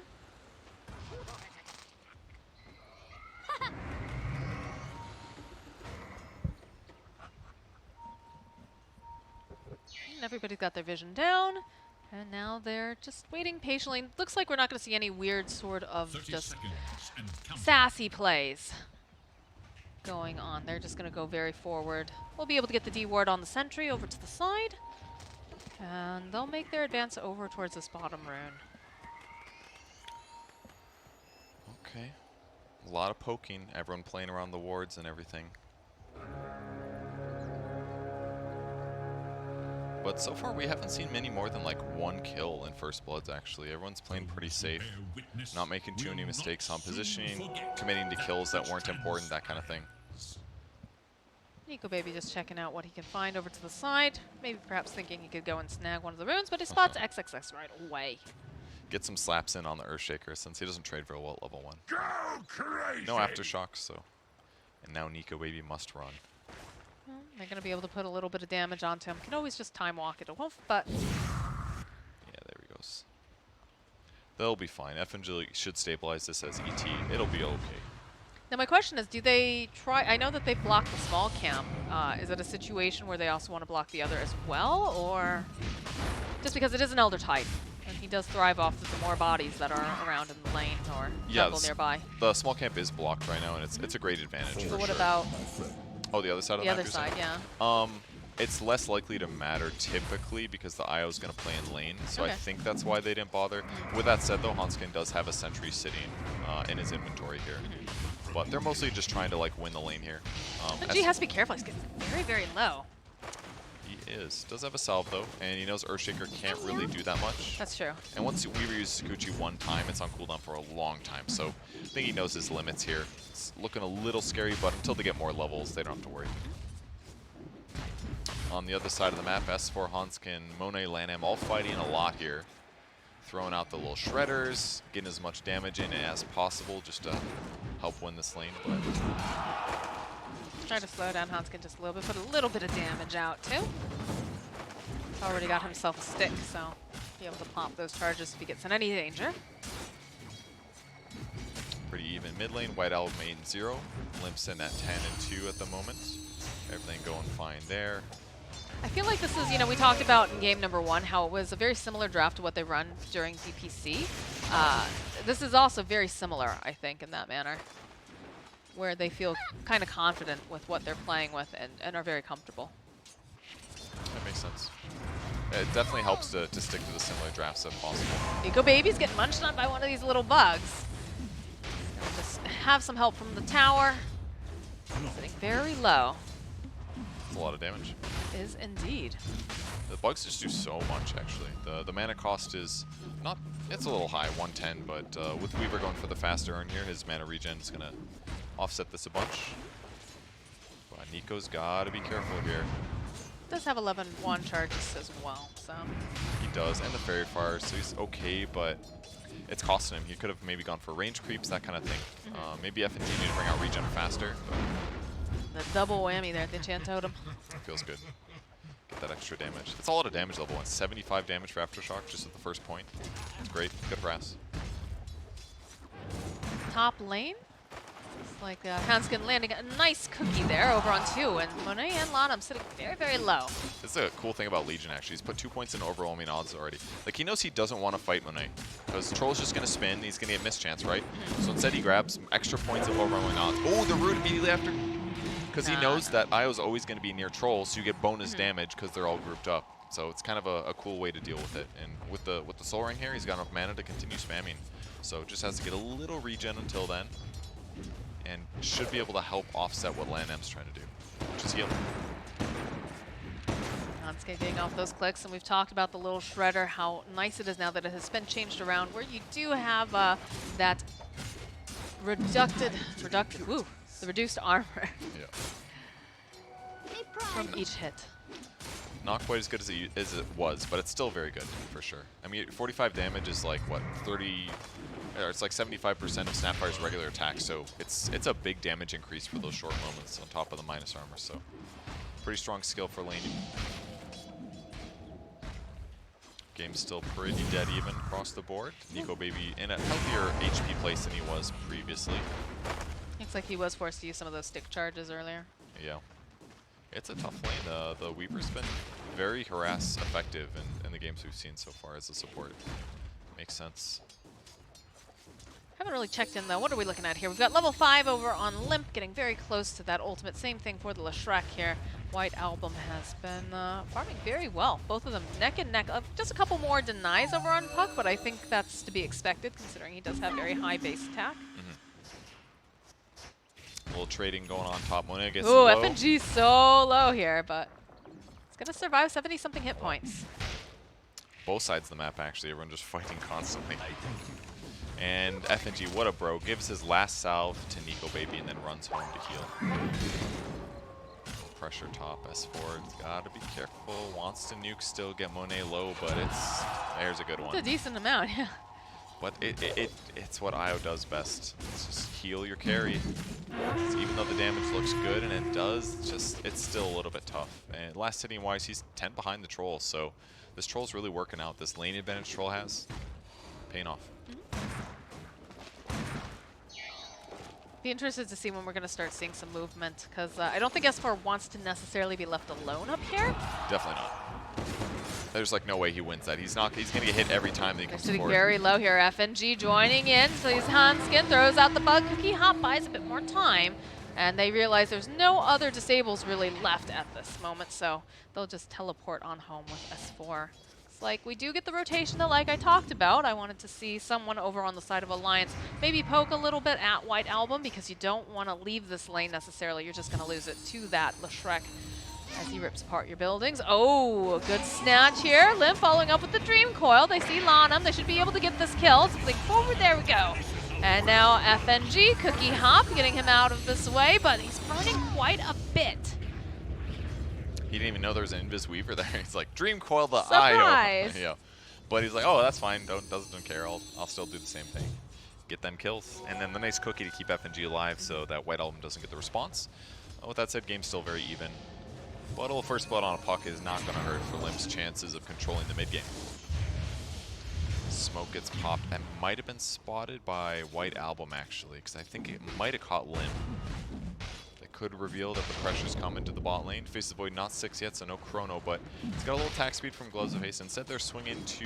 Are they doing a wraparound play? Looks like they're going to try to put some vision down, grab up the ward.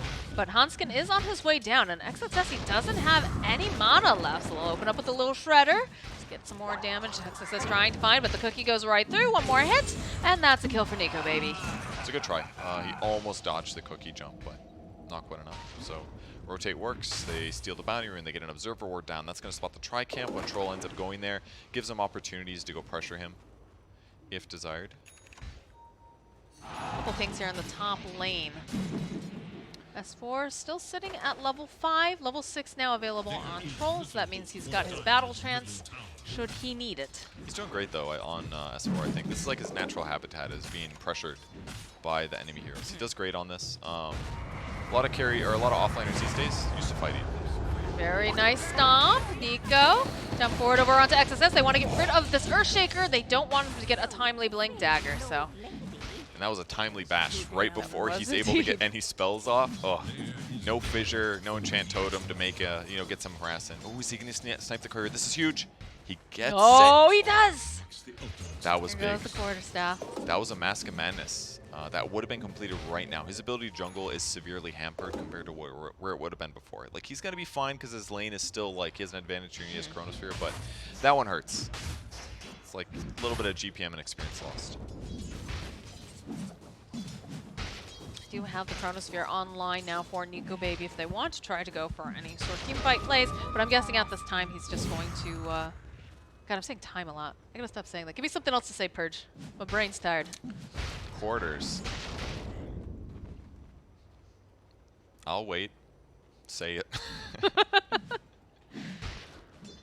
Anyways. He's got a lot of quarters before Chronosphere's up, guys. Why would I say quarters? What? Insane. Well, I was thinking the coin when I said it, but you could say it as quarters of an hour. Yeah, quarters of an hour, but who says that? That's like, you say Could be quarter you. of. You could It's say not it. going to be me, my friend. No, no. Zest Mask, very nice for the Faceless Void. He'll love that. Good D-ward for FNG in the mid lane. XXS doing his jungling, but it's on the ward, but they know who it is. They don't care, I guess. S4 being pressured top again, as he has been literally all game. But he's got 53 last hits here. He's getting there, getting some work in. Seeing a lot of movement coming down to this bottom area. See the IO and the Shrek just farming away over on the camps. Perhaps making a rotation, like we said. Borax doing a bit of scouting. We'll join up with White Album and let him drop a ward. And there it is. There's a Chronosphere over onto XXS with those Snapfire Kisses. It's so much damage. That Earthshaker is not a happy fellow. Again, just ripping off these bugs. A nice feature of that little shredder, and should be able to just teleport away. They have no way to get over there and cancel it out. That was a nice little tree cave you just made. Yeah. It was spacious. It wasn't just like one dead tree. It was like 3 or 4. You could start a new life there if you wanted to. Yeah. But they've got great counters against the bugs, actually. The little shredder, excellent. So useful there. Doesn't give them vision, doesn't allow them to kill them in time. They can press the attack on Legion Commander. They have a lot of attack speed sources, and that's going to make that support feel less good. So even though they didn't get a kill, though, they still get to pressure the tower because they're all here. So if they can defend the tower on Alliance's side, they're going to feel really happy about this. FNG's hero 6, he's got a level 3 stomp. Can he do this safely? I don't know, that is the question. Stomp lands over on Borax. Limp hiding behind the tower. They use the fortification. It's very slippery, so Fierce will find. Get the pop over on Solanum. Rejoins with the rest of his team. They already used the Chronosphere, they already used the Snapfire Kisses. They're trying to buy more time. The glyph against the Edict, though, is going to hurt a lot. Catapult dies, another orb to kill the creep wave, and they're doing a great job here. Oh, they have to be careful here, Borax. They have vision of you. Dodges that Dream Coil. Easy peasy. They will throw out the Earth Splitter, though, try to force them off. He does manage to hit over onto White Album, but they don't quite have enough burst damage. Ooh, Limp went in. Limp did indeed go in. We'll eat a little cookie, get a snack, hop back, but this tower is going down. S4 is here, but he has literally no mana. All right, and they hold him. That was pretty important for Alliance. Genuinely very important. They Nico, get the baby, tower. He's still hitting creeps in the meantime. So yeah, they defend the tower. A lot of effort put on that one. Good for them. Big smoke play now coming out from Alliance. They do have the duel online. If they can get a grab on someone, perhaps Monet, perhaps Lanum. The piggy pull, the cookie hop forward. This little piggy's just a little too slow. Rough one. S4 maybe could have dueled the IO, but he lost vision because of that tree. But I mean, they didn't really have a lot of other goes. If they Dream Coil there, absolutely they get a duel off on at least one of them. Maybe he relocates out or whatever, but It's still on cooldown. they just didn't have a good reach, unfortunately. Good idea, but not good. Maybe S4 should have used his W and then piggied in, but very difficult at that angle, unfortunately. But they didn't have time. They had to go for it there. Either way, 1k gold advantage for them. The map control is still there. This buys FNG time to get last hits bottom, which is going to help him feel a little bit stronger as a support. If he can continue last hitting here like he did in the previous game. Play more of a 4-ish, 4.5 than a 5. 4.5, I guess, yes. Time is money. Well, that's assuming he's willing to gamble his life. And it looks like he is. He's going to pull the creep wave. No, like, there's a real possibility someone just dives him and kills him right here, basically is what I'm trying to say. And Well, Borax there is are just- people on the way. They're all smoked up. Borax is just going to force it himself. Lose a bunch of HP to go for the kill. He time FNG? lapses too. Bottom tower is no more. No, looks like they're not going to be able to get the kill, but they will be able to clean up on the creep wave. All right, they got everything they wanted, basically. Some pressure being placed over on the mid tower again. Limp and Hanskin just putting off a couple little plinks, but they are rotating over. You've got XXS, he's got the blink dagger. He's looking to reveal it and get a big ol' echo slam. I think they saw the creep wave moves. They know Monet's up here. With that echo, they got to be careful. S4 kind of has the front line. He went for the Blade Mail first. Great item again against Leshrac, but it's not going to make him very personally survivable. In a lot of cases, you want your offlaner to have a hood here.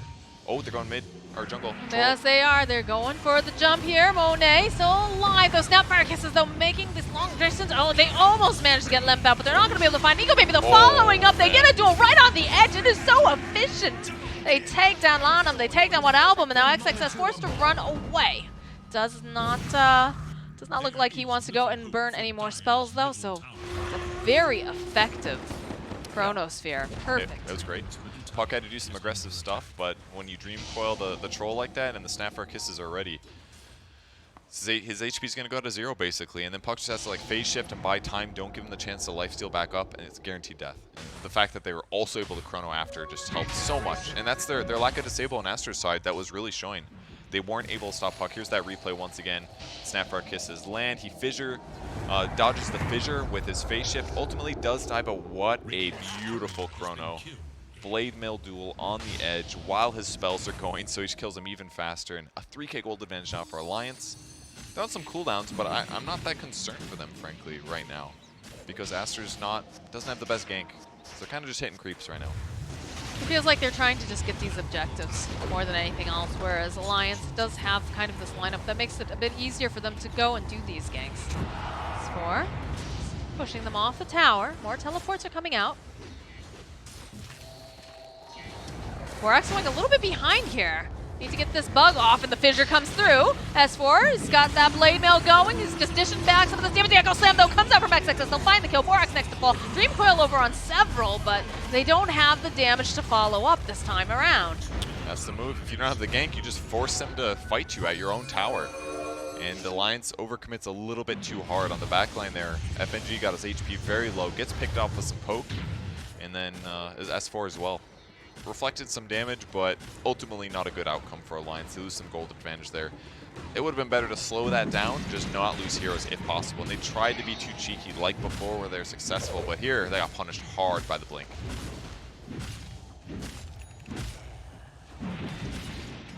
Aster setting up camp here at the bottom portion of the jungle. You can see that Nico Baby's considering taking this Roche. Does have the Mask of Madness and the Crystallis. And the other thing. And, yes, he does. And also we've got, okay, yes, this is going to go very quickly with the Solar Crest plus the little Shredder. It looks like nobody knows over on the side of Aster. Borax going to click away over on FNG. FNG just going to join back into the pit. And no one's on their way, though. I think this is a free Roche. Yeah. Oh, no, never mind, they're teleporting over. Got Chronosphere right now. Very scary, though, if they try to go in. They do, of course, have an Elder Tide. It's very good. Nope, it's too late. They've already gone. They've gotten themselves that Aegis. S4 taking a lot of damage up forward here from Nico Baby. Taking a lot, though, here from White Album. They'll go for the reload play. There it is, the Chronosphere over on 2. Can they finish off Monet in time? They go in for the duel. Yes, they will. And that's going to be the Aegis popped. Snapfire Kiss is coming in hot. Up will come Nico Baby yet again.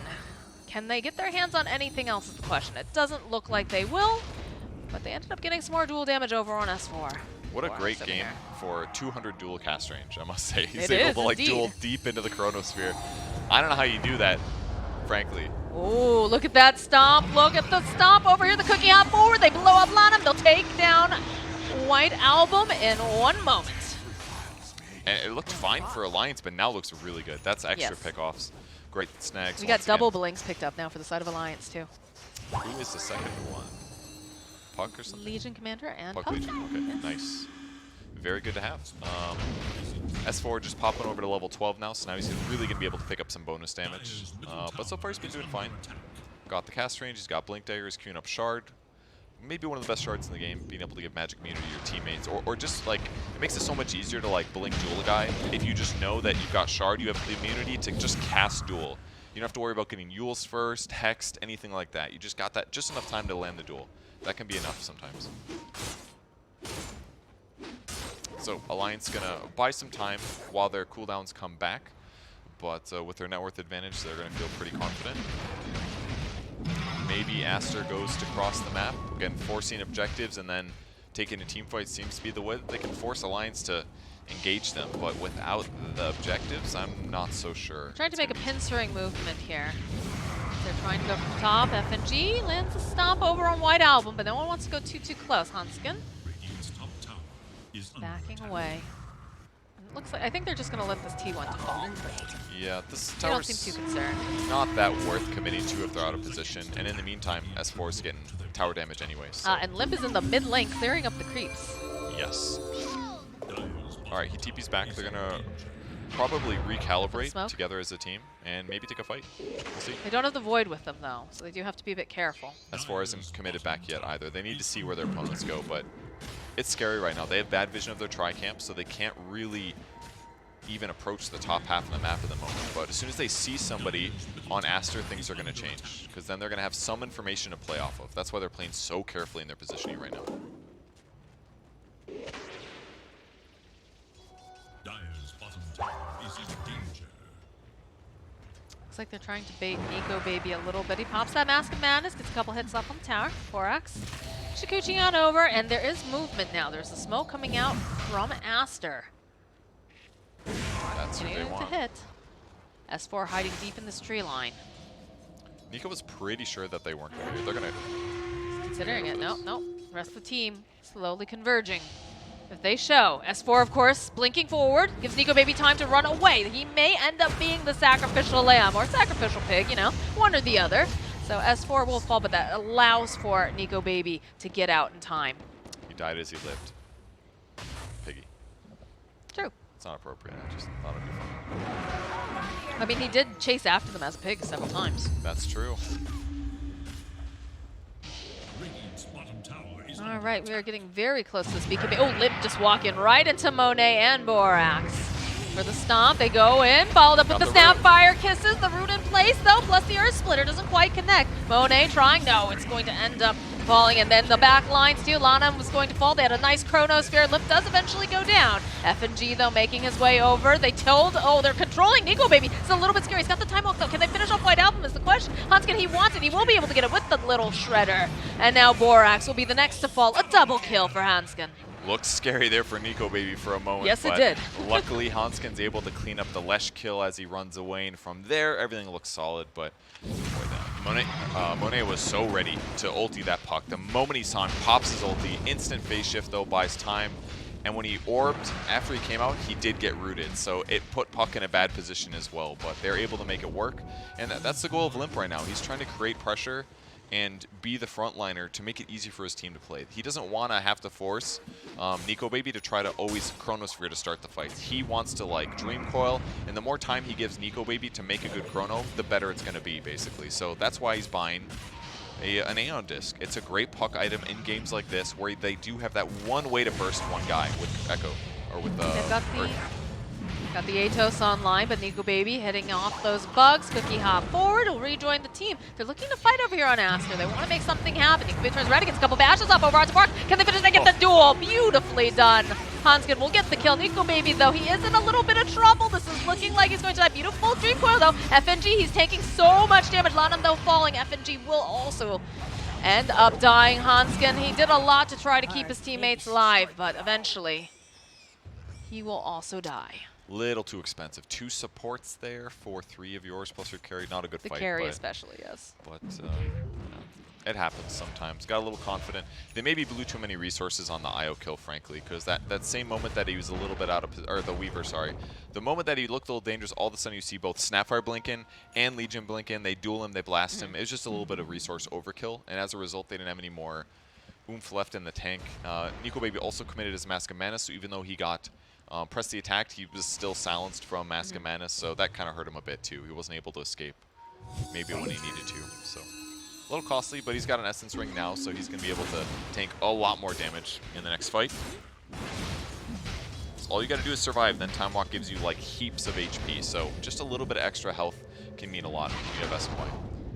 We've got so many Blink Daggers now over on the side of Alliance. You've got one on Snapfire, you've got one on Puck, and you've got one on Legion. So if Nico Baby decides to time walk on in, they will be able to follow up rapidly. But I will have to say, Borax is doing a great job of being able to scout ahead and make them use a lot of stuff on him. Yes. You can tell, too, they're a little reticent about saying, you know, should we be dumping spells on him? I feel like it's a bait. But speaking of the bait, Great it's Yules. like White Album with the Yules, but it doesn't matter. Oh man, this Blade Mail hurts him so badly. Io jumping in. There's the Echo Slam for Max XS as he gets the kill on S4. They'll follow up with FNG, and Hanskin just crumbling. Beautifully done from the side of Aster. They're hoping that Roshan is up. He is not just yet, but they're going to go and just make sure that they can assert some dominance in this triangle area. Were they smoked as they approached that one? Is that what happened? Because I saw S4 on even ground with White Album, popping, press the attack, then blinking forward. Here's the clip once again. Right before that happened, if he basically saw S4 coming, he gets his Yules off, and that gives him 2.5 seconds where S4 is now way out of position.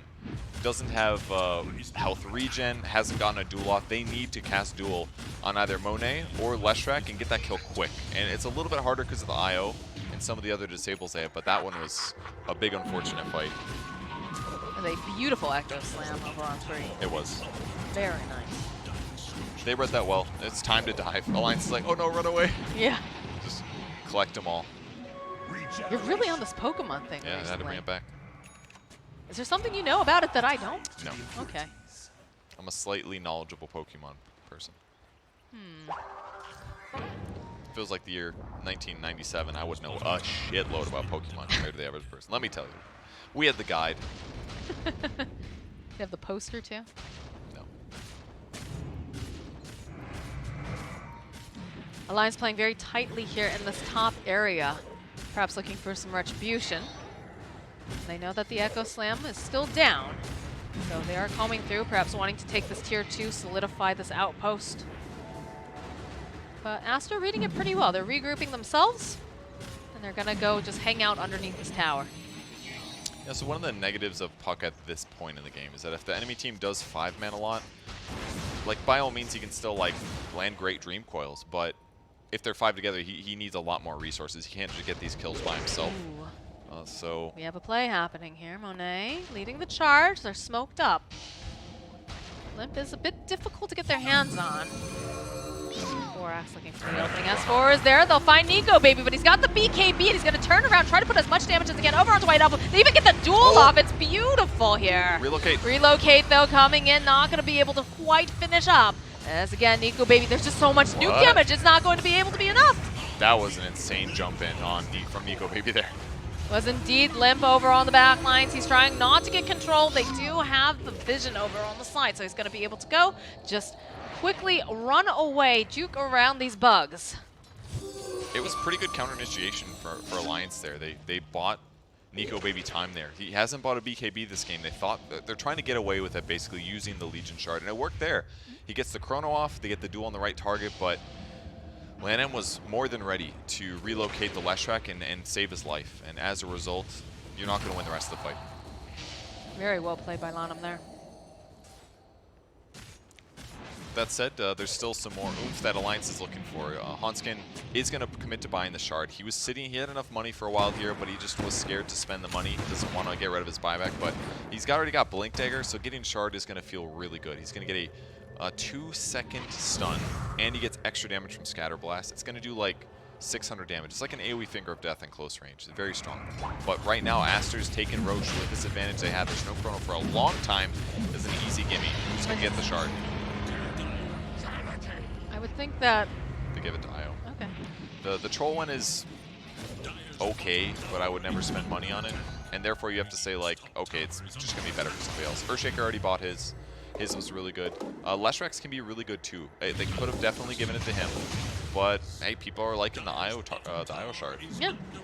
The big thing is that if somebody like blinks into the fight and happens to be on the tether, boom, you're stunned. It's like really powerful. Something used to happen in the past a lot when it used to stun years ago. But hey, extra movement speed is great.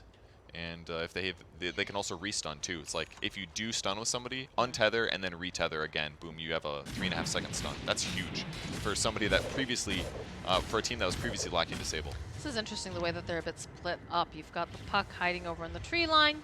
Monet, of course, running around with Lanham. As for almost dueled Borax top lane, but Borax felt it and got the time lapse off right when he was feeling a little spooked. We are going to have a Chronosphere in about 3 seconds here if Nico Baby decides he wants to get aggressive. We do have 4 heroes making their way over. And they see him too. This ward spots out 2 of Aster here.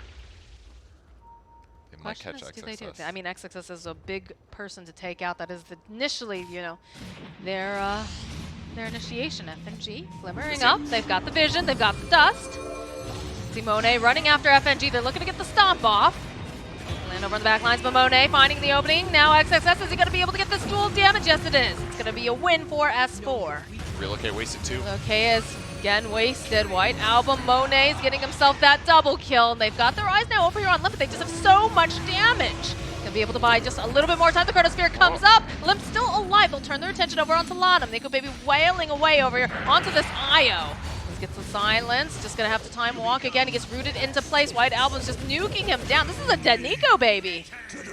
Great itemization by Monet. The Diffusal Blade pays off there. Gets the right click in. The Chronosphere is a little weak. Didn't catch Monet on the side, but ultimately his mana gets drained. He gets one root in, and then his mana's gone. No way to get out there. But Puck also got a little bit in trouble. But ultimately, what was really effective about the way Aster played that, they hit the backlines basically. They picked up Snapfire. So even though things went not so good for Aster's backlines, the Aster cores were all healthy and safe. Snapfire is going to be up in about a second. They will push out the fort. Nico Baby down for 30-something, doesn't obviously want to buy back. But they'll try to get a bit of damage over here at the time. Basher completed now for Monet. Still has that Aegis looking to fight. He's pretty strong right now. Yes, indeed. Do need those creeps to arrive. I'll be coming along with XXS.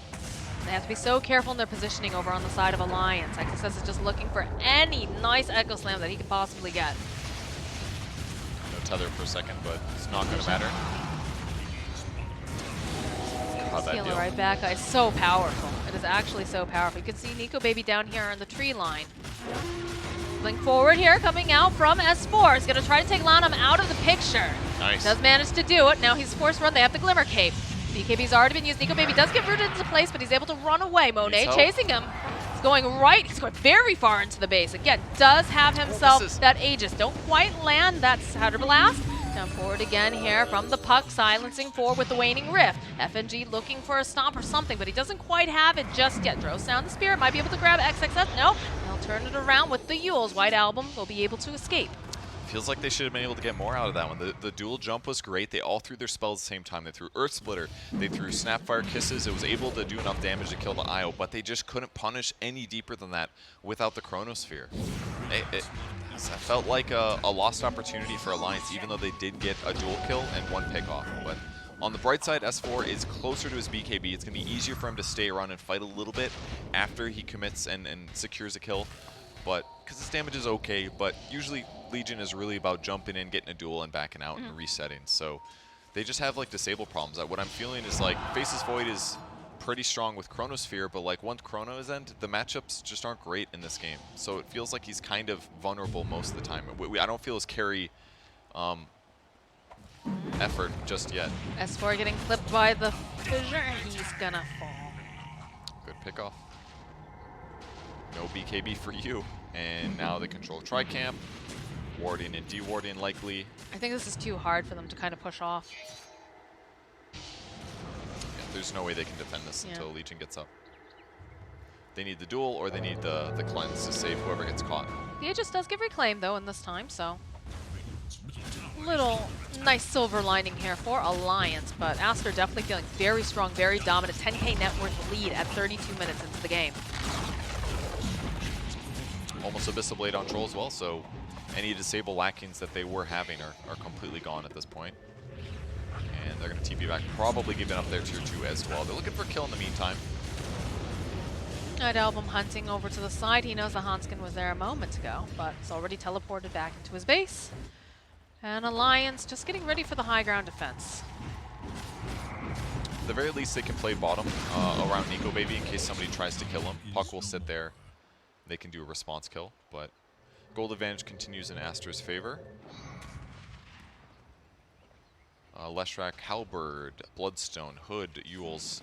He's even got Nether Shawl. Lots of great items for staying alive and surviving through Chronospheres. Yeah, I'm not sure how Alliance wants to approach this. Obviously, you know, the Chronosphere very, very key to these battles. Perhaps they'll be able to get some sort of a pick-off, but the way that Aster's like, they get that, oh, that courier so fast. That's a big, very, very big. That's part of his Scotty right there. Fissure lands over onto FNG. Yeah, that was his finish, Scotty, actually. That's huge, actually. That's very good play. 3 minutes without this. That's extra HP. He basically just lost like 15 to all stats plus a point booster. So lots of raw HP and anti-healing against Troll Warlord, who has insane lifesteal on Battle Trance, against the IO pairing, and even against Leshrac. He can actually like help pressure Leshrac outside of Chronosphere with Scotty, because then he's going to be putting like 50% slow on the guy.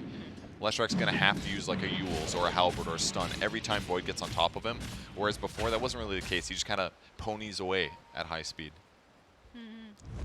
I see what you did there. Was that on purpose? Yes. See, I don't believe that. Hanskin has been waiting around here forever, and they finally get smart to it over on Aster, so they'll be able to just eradicate the Snapfire. It was on purpose. Give me the credit. No, I don't think I will. It's fine. I got your laugh. It wasn't that bad. Just, you can't see it. I'm definitely making a face at him right now, though, guys. But yeah, they note that there's no Snapfire, so Monet just starts strolling into the space. He's going to get the overcharge up.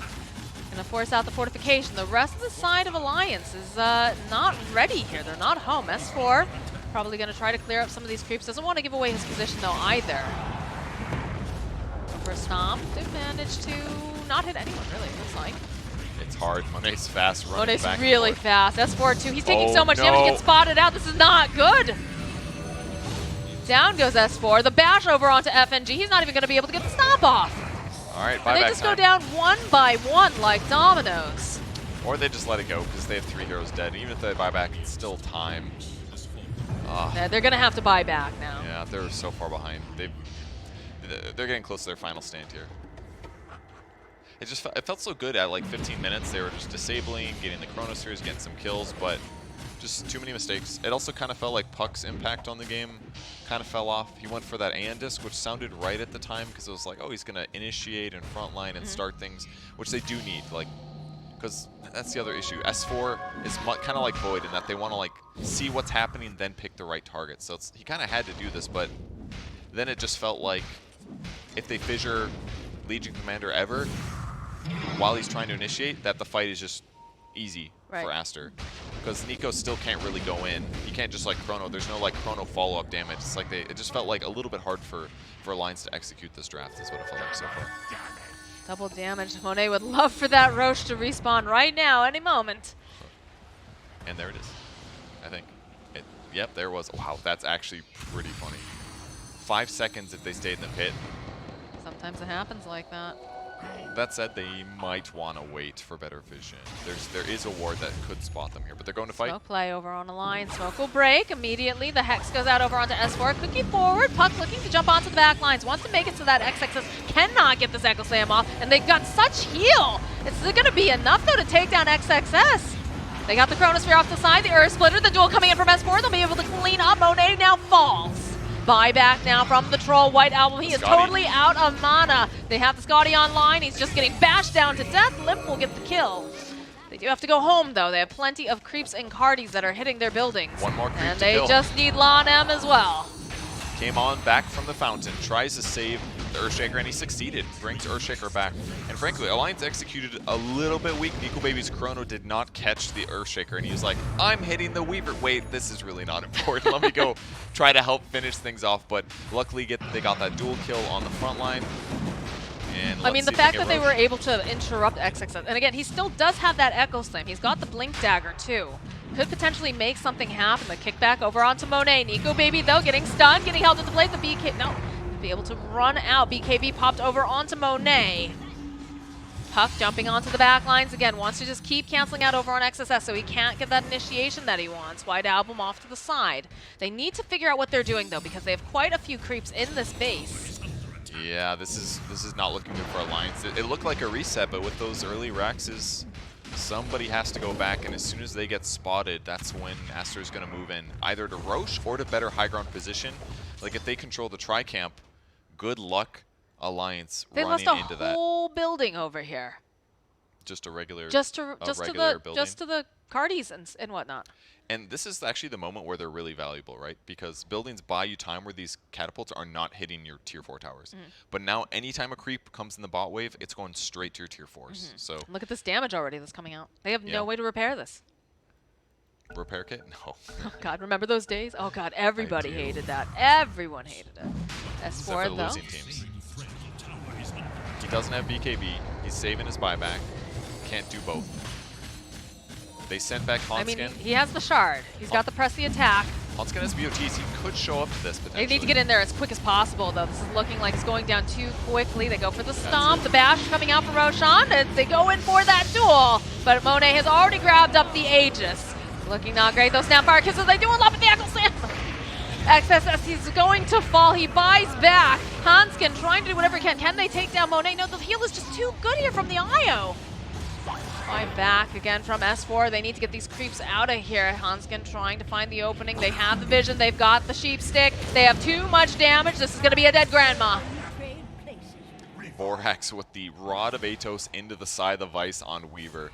Cool item build, and once again solves their disable problems, but they tried to do something with the Aegis. S4 jumps in, duels Monet, but he had already grabbed the Aegis, and nobody followed up to grab items. They weren't there in time, unfortunately, so it just kind of fell flat. And now, last barracks falls. Nico Baby also jumped in, trying to help him.